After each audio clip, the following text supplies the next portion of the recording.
Good evening and welcome to Monsters Among Us. I am your guide, Derek Hayes. Greetings everyone. Super happy to have you with us here tonight. And super happy to be doing a show tonight, frankly. This episode is the episode that almost wasn't. For some unknown reason, the internet has been out on our mountain for the last 2 days. We struggled pretty mightily to get Tuesday's episode out to you. And we thought we were going to have to do a Beyond unlock for this episode. Our service was spotty and neither of our hotspots really seemed reliable enough to do any real production work. So the crew and I got together and came up with a bit of a plan. We'll do a grab bag episode. Now ironically, the internet just came back, but we're already committed. So grab bag it is. And just a reminder for those of you that aren't familiar with this little theme, I randomly choose a dozen or so stories and play them blindly. You hear them for the first time, along with me. Now in addition to that little twist, I also keep my commentary to a minimum during grab bag episodes. Just a way to ensure that we get to play as many calls as possible. So to stick to my word, I'll stop yapping and start playing the first entry. Ethan, out of New York, welcome to the program. Hi, Derek. My name is Ethan, and I've never really shared my stories ever anywhere. I'll tell you, my dad's friend, coworker, he gave me a spotter scope because I had seen UFOs twice already. And he was like, here, man, just use this to see if you can, get a closer look at anything if you ever spot anything again. I don't spend too much time outside, but every time I look up in the sky, I seem to see something. But the third time I seen a UFO, there was a black triangle, and I had been able to use the spotter scope that my dad's friend gave me. And I was looking through it, and I could make it out pretty well. It was the same thing I'd seen the first 2 times. But I was at a new location. I had moved addresses. I was living in a new house. So I heard a story from my dad's friend, the same guy I got the spotter scope from. I heard from him that he had spoke to an elderly couple that lived on a road very close to me. They spoke of a story that they shared with absolutely nobody because they thought they would all think they're crazy. They're going senile or something. They said that one night they were sitting out on their back porch in chairs, the rocking chairs or whatever. I can't remember if he said it was foggy or if it was just getting dark. But they said that they seen a craft, a UFO, land in their backyard, back way away from them.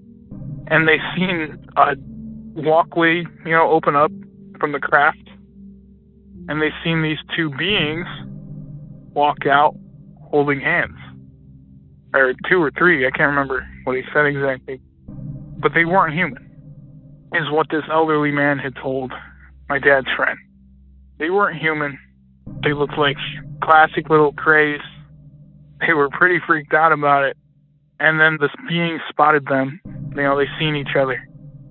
And then they got back in the craft, and the craft took off, disappeared. He didn't tell me what the craft looked like, but it happened on Old Ridge Road, and so does New York. I 100% believe this because I've seen 3 triangle UFOs myself, very close, low to the ground. It's not like a light in the sky. I didn't see that. I seen 3 triangle crafts up close, right above me. And I think that they're reverse engineered tech. I don't think there's little gray aliens in them. I think it's reverse military tech. But that old elderly couple, that couple seen something that I haven't seen. And it kind of blows my mind that it happened a couple roads away. So, that's my story. Thanks, Derek. I appreciate everything you do, man. Your show's great. See you later. Incredible stuff, Ethan. Thank you for taking the time to call in. Now, as far as triangle UFOs are concerned, New York is a great place to spot one. It's home to the infamous Hudson Valley flap of the late 1980s, I believe. And how cool of your dad's friend to give you the spotter scope. Though I would like to suggest you take it one step further. If you jump over to Amazon or pretty much anywhere you can buy electronics, you can pick up a night vision monocular for about $50. And these things work pretty well, and they even have a little memory card, so you can record whatever you're videoing. I threw a link up in the show notes if you want to take a look. And lastly, I'd like to touch on the strange beings that seem to step out of the landed craft. I would love to hear that story from that elderly couple, Ethan. So if you're in contact and you can get them to call in, I'm sure we would all love to hear it. Until then, however, thank you again, Ethan, for sharing your call. Now, folks, I have tons more left in the grab bag. But first, we have to take tonight's first advertisement break. Where I guess the feelings are to that point, and that it's just over because we expect. I love food, and I love to cook. And since we live in a small town without a ton of restaurant choices, I've been creating restaurant-quality meals at home. An amazing meal starts with a clean, high-quality protein, and ButcherBox makes it easy to find high-quality meat and seafood without the junk. ButcherBox delivers over 100 premium protein choices straight to your door, including 100% grass-fed beef, free-range organic chicken, pork raised crate-free, and wild-caught seafood. For nearly a decade, ButcherBox has led the industry with meat and seafood that's antibiotic-free, hormone-free, and independently verified. Every product meets the same rigorous standards, whether it's filet mignon or just chicken nuggets. So whether you're feeding a growing family or trying to eat clean without the stress, ButcherBox offers curated, fully customizable plans that fit your schedule and preferences. I made a delicious salmon dinner for Sarah and I just last week, and we both agreed we could taste the difference in quality. And I can't wait to try their steaks next. As a certified B Corp, ButcherBox is committed to high standards, from how the animals are raised to how their team supports workers and reduces environmental impact. Plus, every ButcherBox ships free and includes members-only perks like recipe inspiration, tips, and exclusive deals.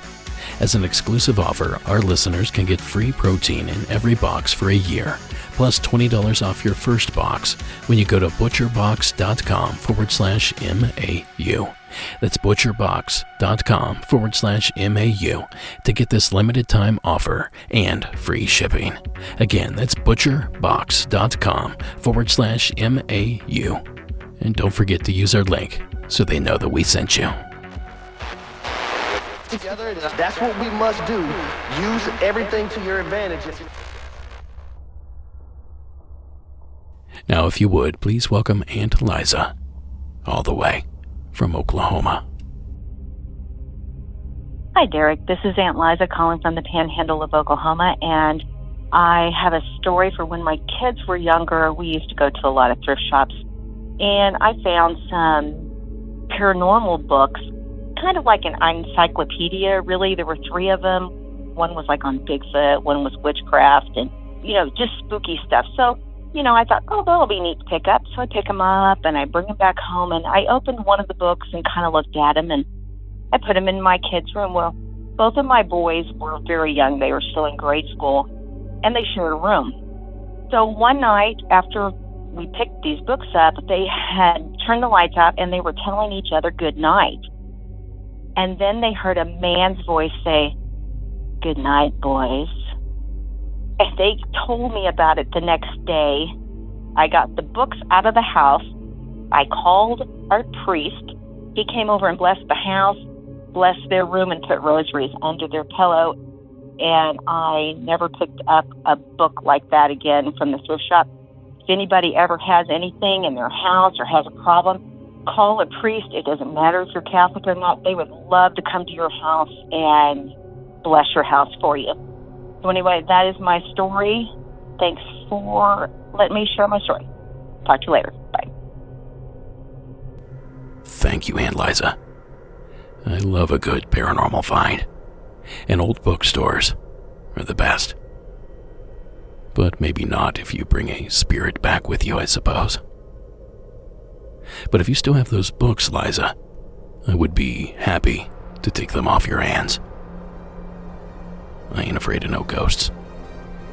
But thank you, Aunt Liza, for sharing that incredible entry. Now, folks, if you have a tale you would like to tell, give our hotline a call, 888-608-NIGHT.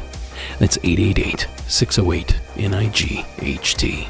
Or record your story as a voice memo and email it to me at monstersamonguspodcast@gmail.com.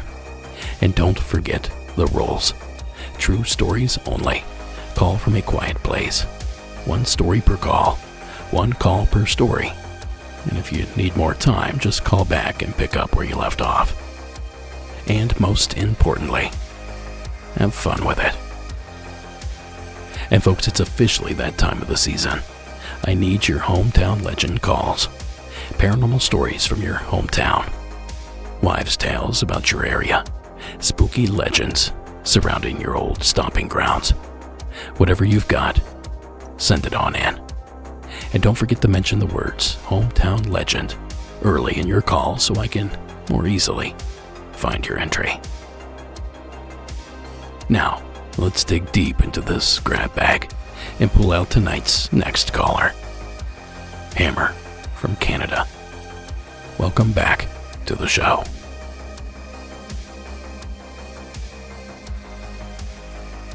Hello, Derek. It's Hammer calling from Central Canada. I've been a police officer for a couple decades now.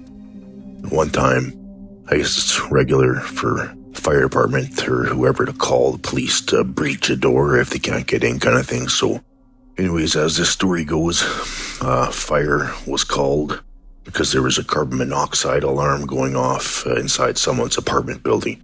It was a 2-floor apartment building, maybe 8 units on each floor kind of thing. So we go there, and the reason why they called us is because the carbon monoxide detector was going off from inside the suite.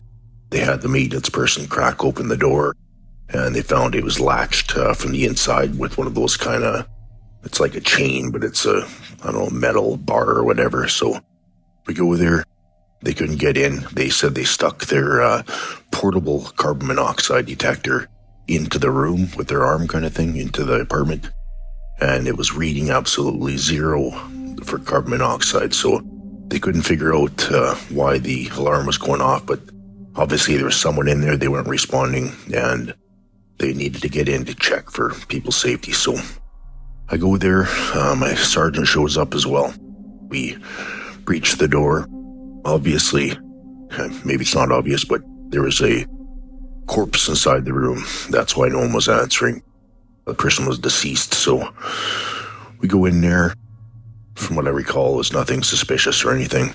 Anyways, I spoke to fire, and they said, well, they've never, in all their years of experience, they've never seen a body set off a carbon monoxide alarm before. And of course, their machine gave a reading of 0 anyways. So they end up loading up the body, taking it out of the room.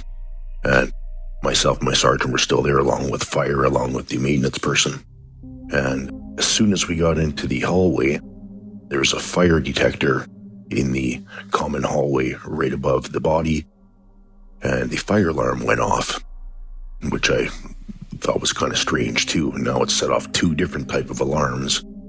And also, upon speaking with the maintenance person, they had mentioned that in Canada, probably along with other modern countries kind of thing, that whenever a common fire alarm goes off, they're all linked together, and it's absolutely impossible for one alarm to go off. Kind of the same thing if you set off a fire alarm in the bathroom in Walmart, every single alarm goes off and the whole building has to evacuate. Same way with an apartment building. If a common area alarm goes off, they all go off and the apartment building has to be evacuated. So, I don't know. Someone was trying to talk to us or what, but set off 2 different alarms. Shouldn't have set off either, and it was impossible for the fire alarm to go off by itself. So, anyways, Derek and Sarah, take care. Thanks, Hammer. You know, it's always going to be a good story when a police officer calls in. For some reason, those calls are always the creepiest. And Hammer here, of course, did not disappoint. So it's weird stuff, Hammer. Creepy stuff, even. And we thank you for joining us here this evening. Now, folks, I'm going to pull out one more call before our next break. This time it's from Max, from here in California. Hi, Derek. My name is Max. I live in Orange County. A few years ago, me and my parents, we lived in an apartment in South Orange County, and we definitely had some uncomfortable experiences there. My parents have always been very sort of not skeptics. They definitely are a believer in ghosts, mainly ghosts. They talk about sort of when we go to certain areas that they can feel different things, but they knew that it freaked me out, so they kind of kept it a little bit of a secret in our apartment until we moved out, and they kind of told me things that happened to them. So with my mom, she sort of just kind of felt different presences in the apartment, but the main thing is what happened to my dad. He's always sort of felt kind of uncomfortable in the apartment there. And there was one night that he was sick, and so he had decided to spend the night on the couch. That's to not keep my mom up coughing. As he's told me, he was kind of dozing off, and all of a sudden he hears this growl right next to his ear, like someone's right there. Sort of like a raspy, deep growl. That woke him up. He's never had any kind of exploding head syndrome. He's never had anything like that. But that definitely woke him up and freaked him out, and that was the end of him sleeping in the living room. But upon them telling me about sort of that and what they felt inside that apartment, I sort of was thinking back, and when I was there, I definitely felt uncomfortable falling asleep at night. It felt like there was someone standing at the doorway. I would turn my head on my bed towards the wall away from my doorway, and it's just, you know, that feeling that someone is there, and you turn around and there's no one there, but it was definitely a very strong feeling. And then really the only sort of physical thing that I ever saw, which could be easily explained, but definitely creeped me out, was one day I was just sitting on the couch watching TV, and there was a photo of me on the sort of above the TV on a little display shelf. And this photo, you know, I'd been up there for years. We lived in this apartment for a few years, and it just up and decided to fall onto the ground, and it cracked. Definitely creeped me out. I sort of put it back and didn't think much of it, but that was my experience in that apartment. Definitely creepy. Love the podcast. Thank you for listening. Bye. Thank you, Max. I can recall conversations that my parents had in front of me growing up regarding ghosts and the supernatural. My aunt's deceased husband, coming back in ghost form, was a topic bridged often by them, as it was an ongoing saga at the time. But the point here is that it sort of ruined me. I couldn't sleep for days after hearing a story. I was afraid of the dark, kid stuff. But today, I'm thankful, because perhaps those overheard stories helped me get where I am today. Talking spooky 24/7, and getting paid to do so. So thank you again, Max, for not only the entry, but for that mental jog down memory lane. Do we hear people say it? I saw it myself. Well, did you? If you're looking for a podcast that combines morbid and tragic events with a love for the outdoors, check out National Park After Dark. People from all over the world are visiting national parks in record numbers, and for good reason. These places are brimming with beauty and inspire reconnection with our wild world. But with more and more people entering our parks, more and more of them never leave. Join hosts Cassie and Danielle every Monday as they enter a new park to explore its beauty and its darkness. Our national parks hold tales of murder, animal attacks, fatal accidents, miraculous survivals, and other incredible stories that you need to hear to believe. Check out National Park After Dark to hear stories like the infamous night 2 people were mauled by grizzlies up in Glacier, or the disappearance of Trini Gibson, who mysteriously vanished while on a school trip in the Great Smoky Mountains National Park, and so much more. Listen to National Park After Dark wherever you get your podcast.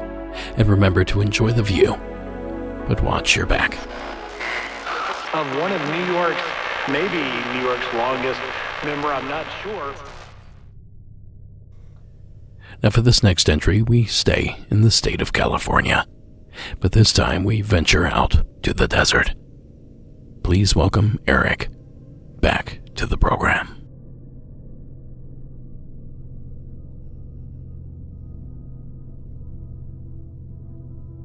Hey Derek, this is Eric out here in Palm Springs, California. Man, I had a really weird experience on December 13th, Freaky Friday last year. I had a dream after I'd fallen asleep around 10 o'clock. I felt like I was barely asleep, and all of a sudden this immense pressure was on top of me, and my whole room was vibrating, the whole building. And I opened my eyes as much as I could. It seemed like these sonic pulses were lifting the sheets off of me, and my dog was floating in the air in between the sheets.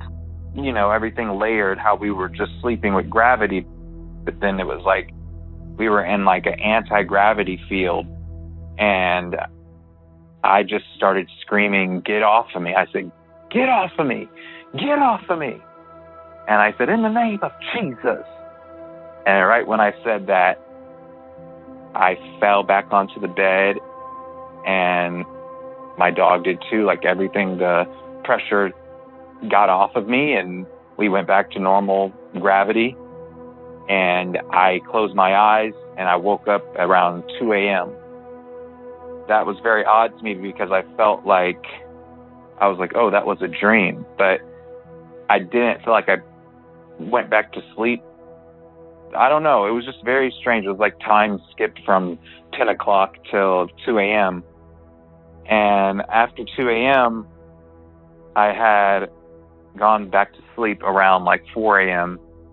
And I had another dream where these alien species, very tall humanoids, they parked all their Jeeps in front of my apartment complex.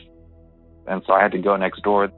This happens a lot in real life, but the fact that they were like taller than the fence, I'll never forget it. And when I walked back up to my unit after escorting them to come get their cars and move them from our parking lot, there was like a lot of people in my apartment just taking whatever they wanted of mine, coming and going. I don't know why. like guys from the grocery store in their uniform were there. But at one point there was a huge explosion, and I look from my balcony, which I can see the landscape of Palm Springs, like 2 miles into town is this huge like explosion. All this dirt is coming out of the ground. I'm trying to run, and I can't run off of my stairs because someone's standing on my feet, and everybody is just standing staring at this explosion, which actually isn't going to fall on us, but it's very contained. It's a very odd dream. I woke up the next morning and I remembered I had both of those dreams. So my coworker let me know that her husband works at the power plant or something, and there was actually an explosion the night before, so December 12th, Thursday night, in Palm Springs from a power plant or something. That's what they said. And I said, okay, around what time? And she's like, around 11:30. And that's really odd because that's when I had the dream that I was almost getting abducted. But there was also this huge pressure on me, like a sonic boom.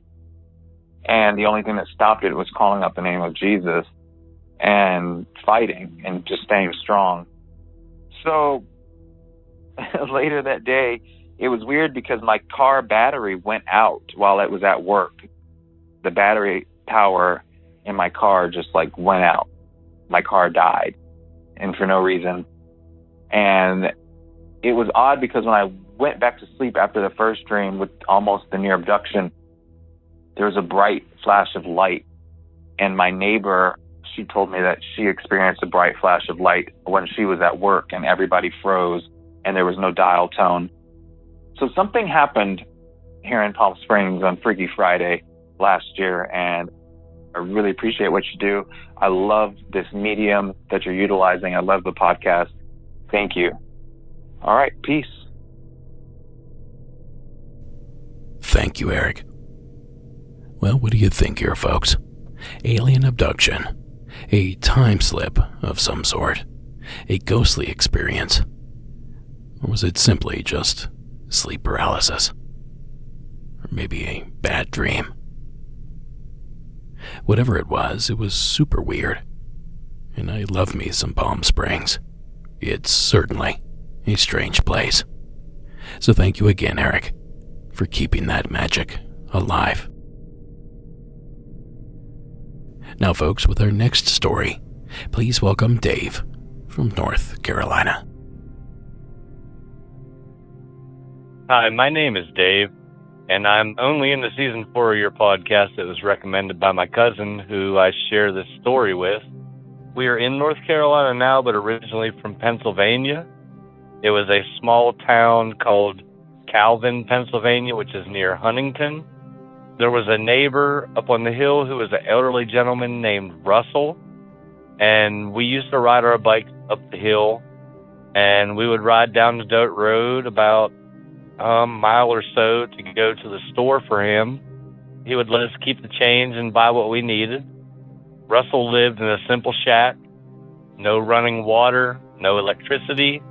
This is back in like 1980 something, where I was about 10 years old, and I believe my cousin was around 12. After a day of riding a dirt bike through the mud, swimming in the pond, doing country boy stuff, we were sitting on the back porch waiting to go in before his mom told us we had to. And as per every night, we saw Russell's candle go from what would be considered the kitchen to the bedroom of his little 2-room shack, and went out, as it did all the time when he went to bed. His mom then came out and said, "Boys, it's time to come in." And we said, "We know, we just saw Russell going to bed." And she said, "Yeah, I need to have a talk with you." And when we went in the house, we got all cleaned up. She said, "Wanted to let you boys know, Russell's son went up to his house this morning, and he found that he had passed away. He actually fell and hit his head on a nail, and it caused him to die." And we said, "That's not possible. We just watched Russell walk from the kitchen to the bedroom and go to sleep." And she said, no, boys, that's not possible because Russell died last night. Now, a lot of debunking, I'm sure. There was no family that would stay in his place. No electricity, so it wasn't lighting. It was a candle we saw flickering going through there. And I know we were young, and there's probably a lot of reasons that this shouldn't have happened, but it's one of the reasons that now I'm skeptical but still interested in the paranormal. Just thought I would submit. I thank you for your podcast. It's very interesting. So thank you, and keep it going. I have some other submissions for later. Thanks, Dave. And a big thanks to your cousin for making the recommendation. And what a crazy story. Now, I know Dave dismissed it, but I can't help but wonder if it was possible that Russell's son came back unannounced and unexpectedly. Maybe to pick up something, or to search for an important document. And if there's no electricity at the shack, well then he too would need to use a candle. But I also can't help but think that it might just be Russell, still living out his daily routine, despite the fact that he's no longer with us. Like I said, creepy stuff, Dave. And we thank you for sharing it here with us. Now, folks, for this next one, we head to nearby Kentucky, where we meet up with Tyler. Hey, Derek, this is Tyler from far western Kentucky. I got a story that spans 20 years. It first started in July of 1986, when my dad was only 16 years old. They were living in a rural area in western Kentucky in a log cabin. They had bought the farm. His parents did not too many years before this event took place. He was out in the back pasture bush hogging. He wasn't really familiar with this area because they had grown up and this was the first time they were going to cut the grass. Well, I don't know if you've ever bush hogged, but if you run over something with the bush hog, it makes a hellacious noise. And he said he was bush hogging and then run over something and it just sounded like something was about to tear the bush hog into pieces. He stopped and raised the bush hog up and got off and looked around and found out it was actually a part of a tombstone. So he looked around, didn't really see any other graves.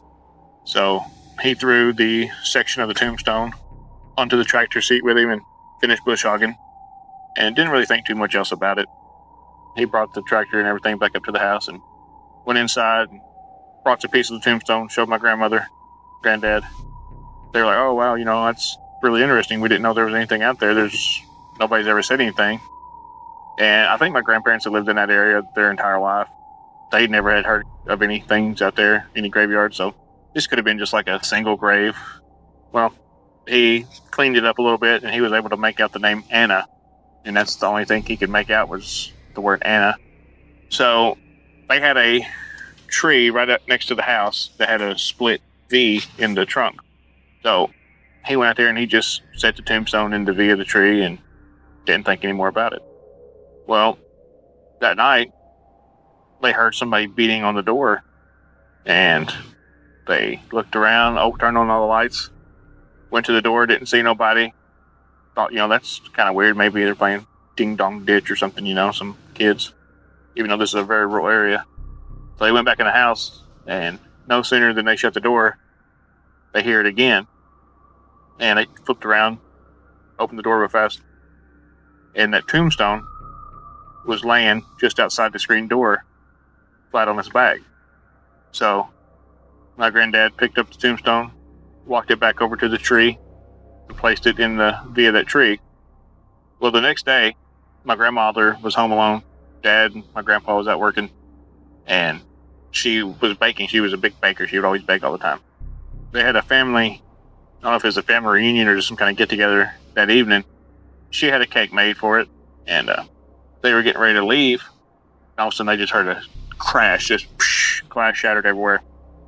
They go in the kitchen, and there is a single piece of cake cut out of the cake, sitting on a plate, but like the 9x13 baking dish that it was baked in and the rest of the cake was shattered all over the kitchen floor. He said that was probably like the biggest thing that happened. There was on and off stuff that happened for about a month after that. Lights, maybe some noises. But that happened in July of 1986 when my dad was 16 years old. I was born in 1990, so 4 years before I was even born. Fast forward 20 years to 2006, I'm 16 years old. We live about 15 miles from that house. Me or my dad had the one before his incident in 86 and mine in 2006. I had never before or since experienced any kind of paranormal activity. I always enjoyed watching shows about it, but it's just never happened to us. So in July of 2006, so same month, me and my dad, I was the same age, 20 years apart. I was home alone. I'm the oldest of 5 siblings, and one of my siblings had a ball game. I was home alone. It was about 10:30 probably. I just got back from a friend's house, and I sat down in my computer chair to play on the computer. I had an old TV, and this was 2006. This was like really before the flat screens. It was a big boxy TV, and it didn't have a remote. I had to physically get up and turn the TV on. Well, as soon as I sat down in my computer chair, the TV came on to pure static. It was just very, very loud static. So I went over there and I turned the TV off, and I walked back to my computer chair, and I sat down again. And no more than I had sat down, the TV comes on again, blaring static. Well, that kind of creeped me out.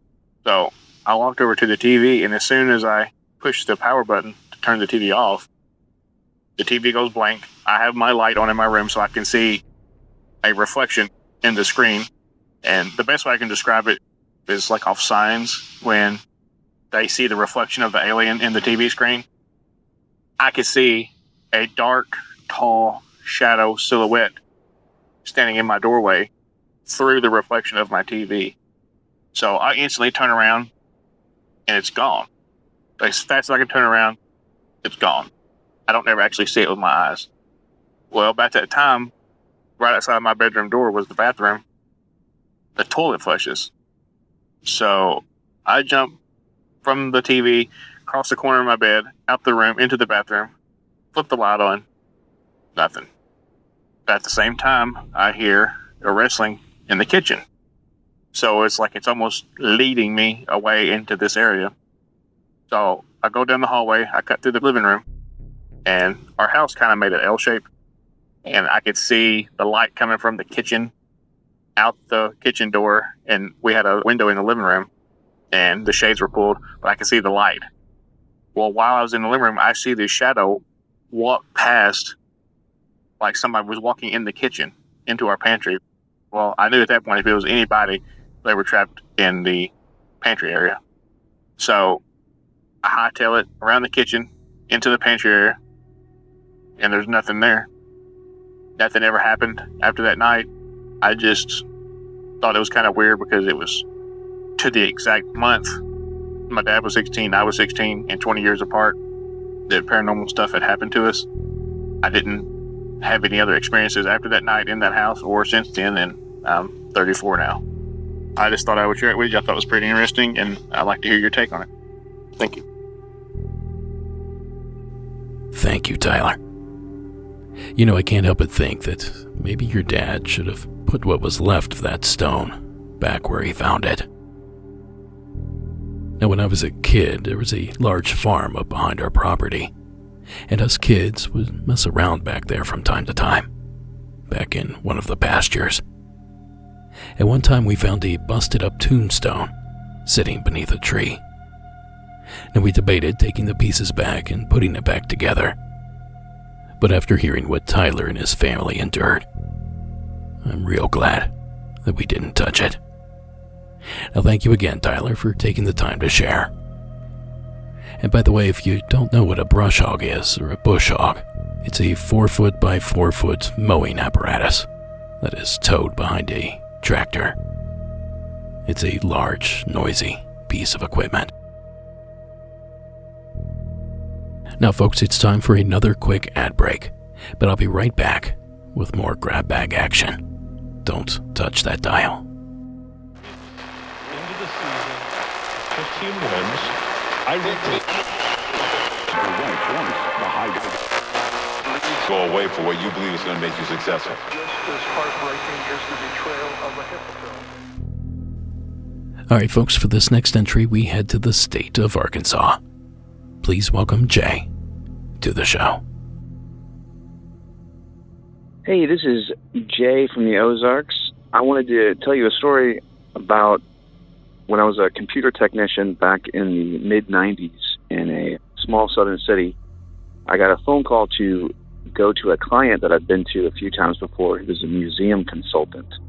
So his office was littered with all kinds of artifacts. It was a fun client to go to.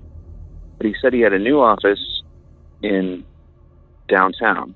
And I arrived at this building, and it's the weirdest building. It's 20 stories tall, and it's about the size of a basketball court, and it's jet black. And it's next to this building that looks like it's from the 1900s, and it has like this Spanish-style temple on top of it that's all dilapidated and full of pigeons.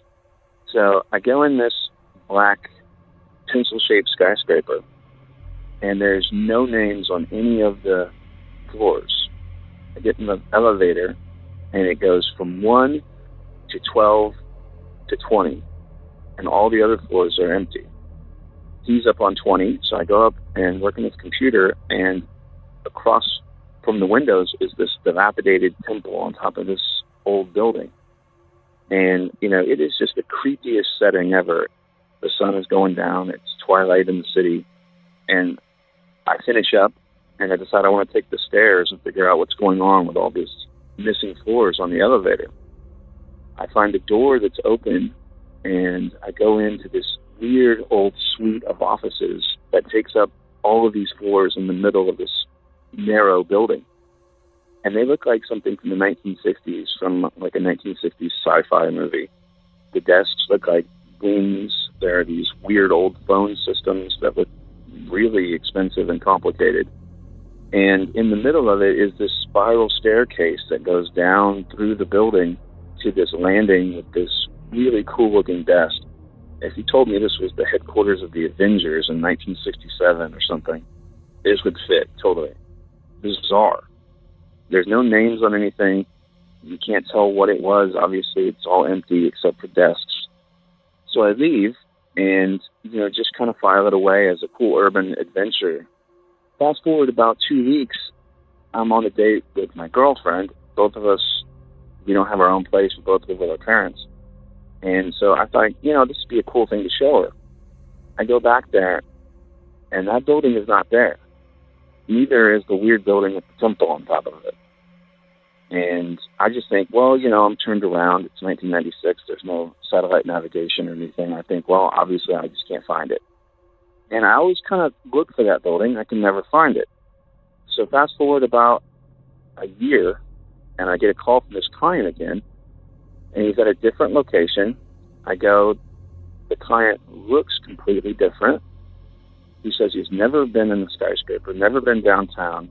He has no idea who I was talking about. He doesn't know anybody in the business because he still has the same office littered with all of these relics and everything. So I don't know, what to call it.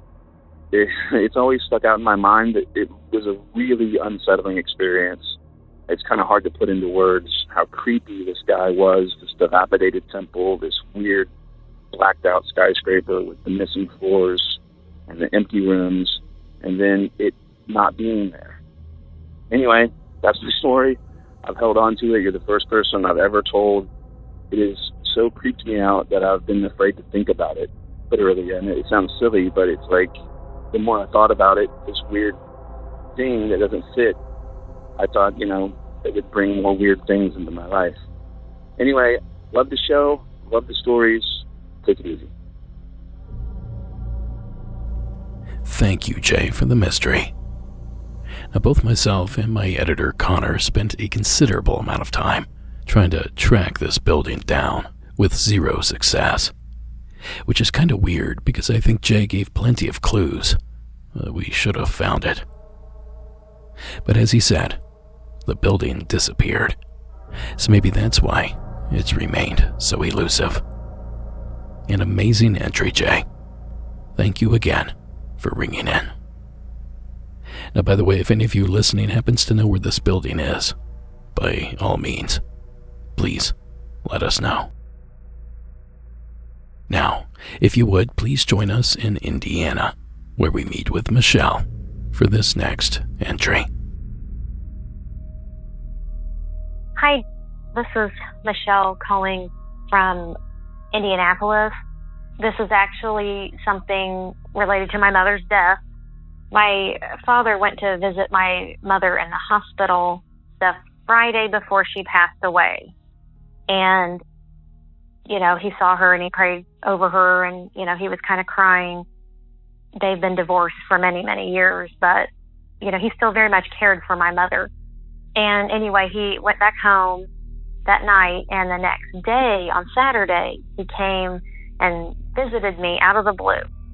And he lives out of town, so he had to drive into town to tell me this, that he had a dream the night before that my mother came to see him, and she told him that they were calling her home.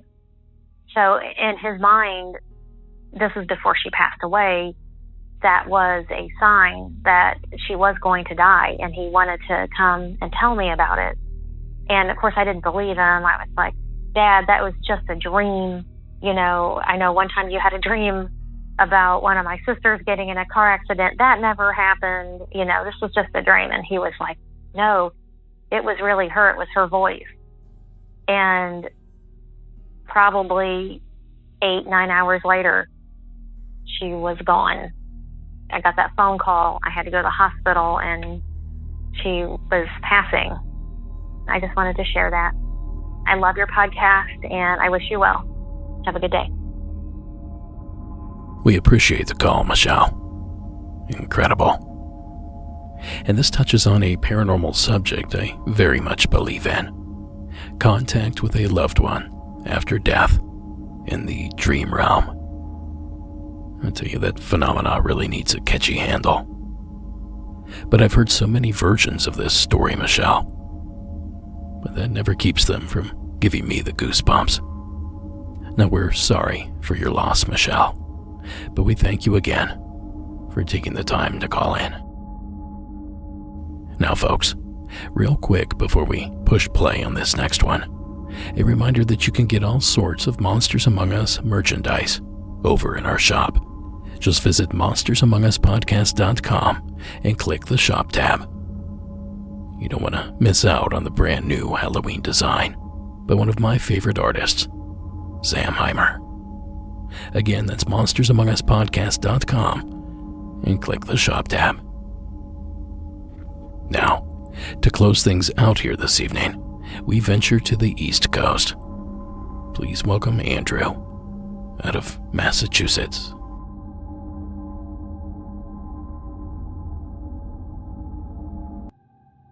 Hey, Derek. This is Andrew from Massachusetts. Big fan. I've been listening to you for years.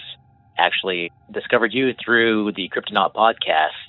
And I have a story that I actually shared with them that they played on their listener story segment. I'd really like to hear your thoughts on it. I'm 41 now. This happened when I was 19, so this was 2003 or so. I was hanging out with 4 friends. We were hanging down a historic Plymouth waterfront. This was at night. We're kids, 19, not able to get into the bars or anything like that, but we go hang out at the waterfront till wee hours in the morning. Let me preface this with, there was no drinking. We were completely sober. We were just, like I said, dumb kids hanging out in the parking lot by the water, and that was it. So this must have been, I don't know, 2, 3 in the morning, and we were heading, my friend lived in Middleborough, not far from Plymouth, 20 minutes or so, and she lived deep out in the woods. So go drop her off. Now there's 4 of us in the car. I'm pulling out of the driveway, which is one of those kind of hidden driveways. You can't see the house from the road. It's kind of deep back there. And I don't know about now, but back then there was no streetlights on this street. So it was completely dark. Like I said, this is between 2 or 3 in the morning at this point. So I turn out of the driveway. I got my high beams on so I can see. And I see something at the very edge of the high beams moving. It was on the left side of the street, and in 3 bounds, it crossed the street. This is just, regular 2-lane street, 1 lane one way, 1 lane the other way. And like I said, boom, boom, boom, 3 steps right across. And it happened so quick, but it happened in slow motion. And I'm sitting there, I actually began to slow down because I'm confused at what I'm looking at. In my brain, this thing is huge. In my brain, I'm thinking, like, what is, like, are these some kids playing a prank on us or something? Because it was a large black mass. It had a shine on it.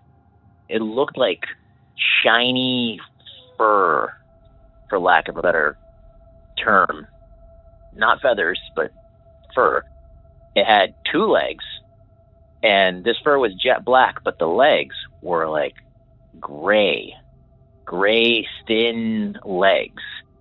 And it had a large red eye. I call it an eye. It was up where the head should be, and it looked like a bicycle reflector.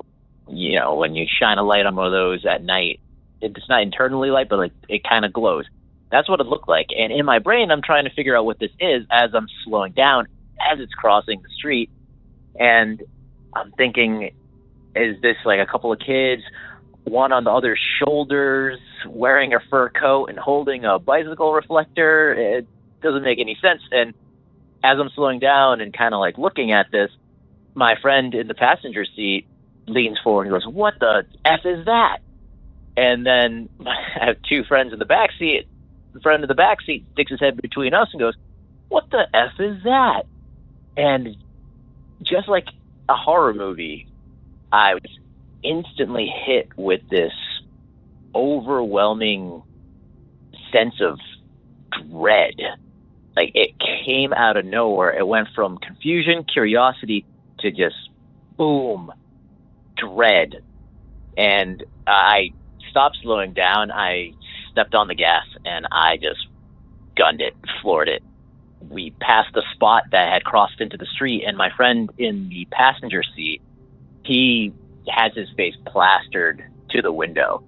We passed that spot, and he turns to me and he goes, "I just saw it turn around and look at us as we drove by." I mean, I'm getting chills right now just thinking about it. This was 23 years ago or something. He's still one of my best friends to this day. We still talk about this incident, but I didn't see that part where it turned around and looked at us. I just saw it crossing the road. Out of the 4 of us in the car, 3 of us saw it. The 4th passenger, I'm not sure what she was looking at with all the commotion going on, but 3 of us most certainly saw this thing. It scared the crap out of us. I was the one driving, so I had to drop everyone home one by one till I'm the last one. And believe me, I've never run into my house, locked my doors, closed my blinds, and hopped under my covers so fast in my life. So the reason I think it was the Mothman is, after the fact, I wanted to know what I saw. So you're probably familiar with the Bridgewater Triangle. I grew up in a town that is literally in the center of the triangle. This incident took place outside of it, but I'm sure weird, paranormal, cryptozoological events aren't limited to, these straight lines on a map. But I did research. I Googled, I read as much as I could to try to figure out what the closest match was. And it came down to really 2 things. The Jersey Devil was similar, but it definitely wasn't that. And then Mothman.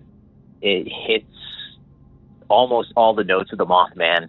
It didn't really have a head that I could see. It was a solid black mass, the glowing eye. I couldn't see any wings. Not to say it wasn't wrapped around it. It was tall. I mean, it had to be 7 feet tall plus. I know it's a long time ago and it's dark, so it's hard to gauge size, but it crossed the road in 3 steps. We didn't see it fly.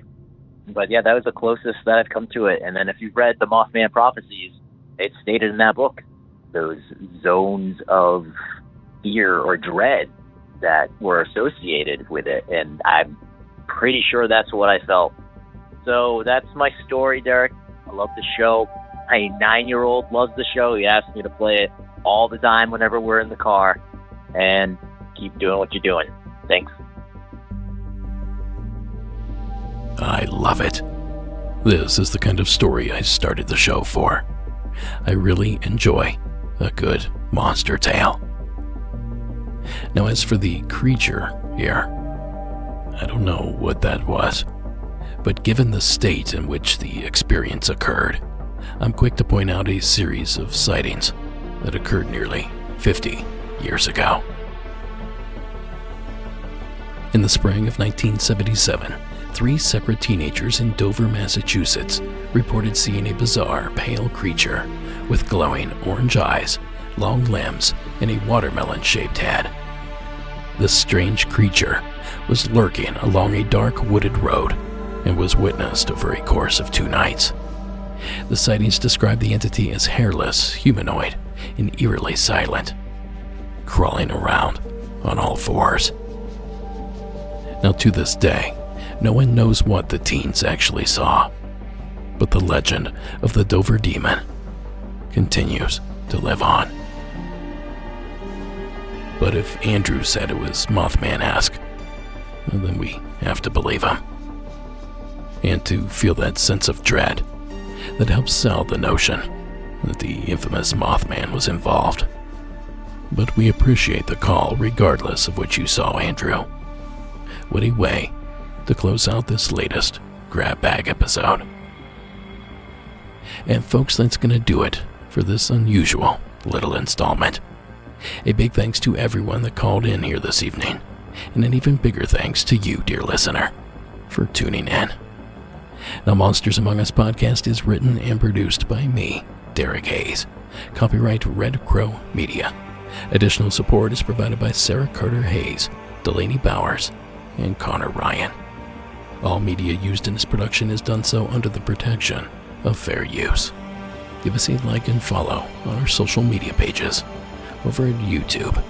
Join our Discord, and leave us a rate and review wherever that sort of thing is possible. Don't forget, you can catch the show in the wild every Saturday evening at 10 p.m. Eastern on the UNX digital network. Just visit unxnetwork.com to tune in. And finally, tonight's score was provided by Iron Cthulhu Apocalypse, Co.AG Music, and Carl Casey at White Bat Audio. Now listen up, because I have a couple of brief but important messages I need to share. First, watch our film, Shadows in the Desert. Just visit BorregoTriangle.com to tune in, or find us on Tubi. And as for you international folks, we hit a major snag with licensing and geo-blocking issues. So we're working to get around those. But be patient. We're still trying. Now don't forget to join us in the Beyond, the after show we do each and every Thursday. Except for tonight. Sadly, because of the internet outage, we don't have the material to put together a Beyond for this week. But I'll beef up next week's to make up for it. Now I'll catch you guys back here next week with a brand new episode. But for people in the know, I'll see you sooner than that.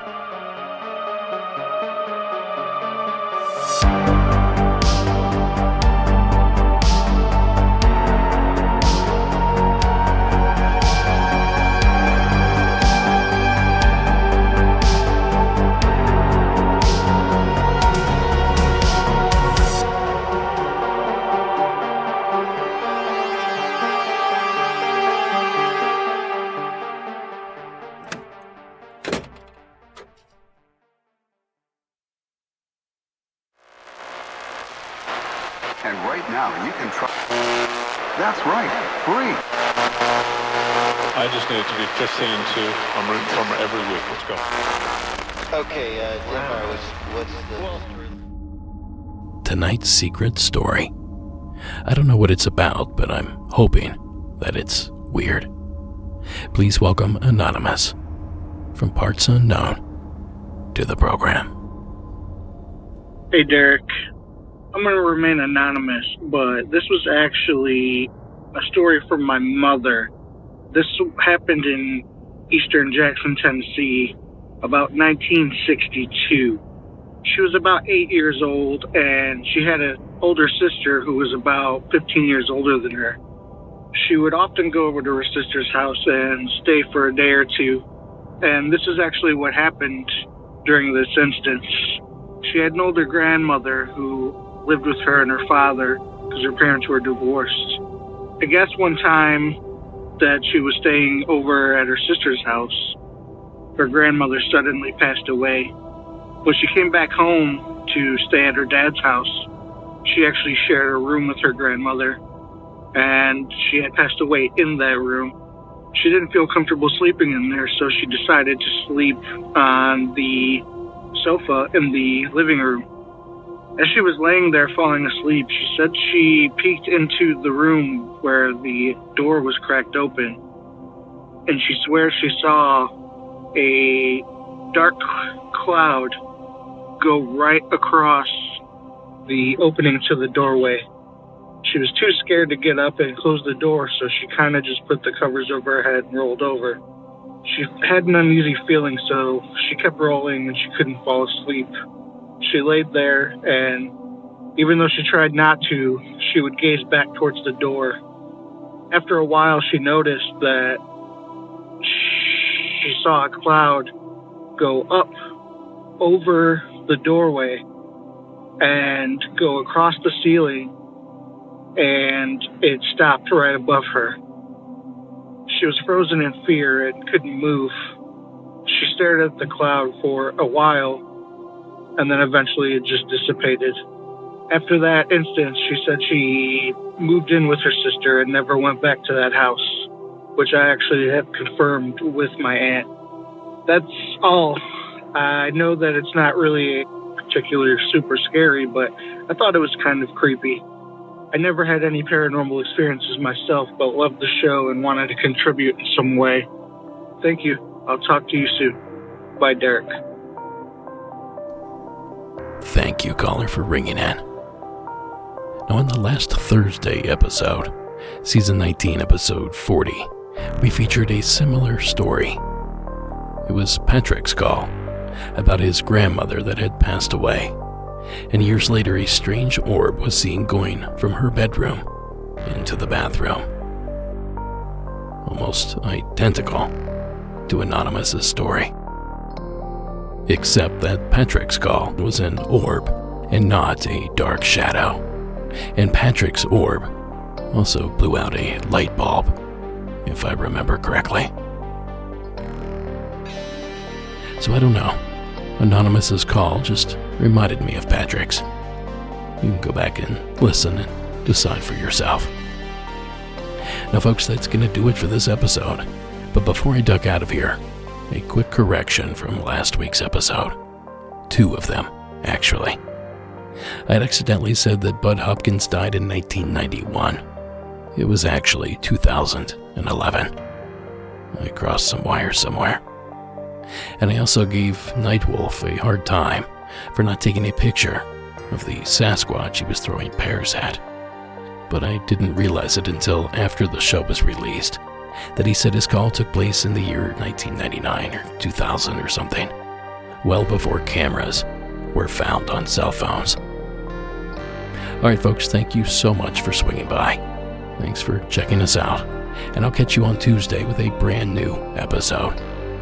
Until then, keep it spooky, and have yourselves a good night.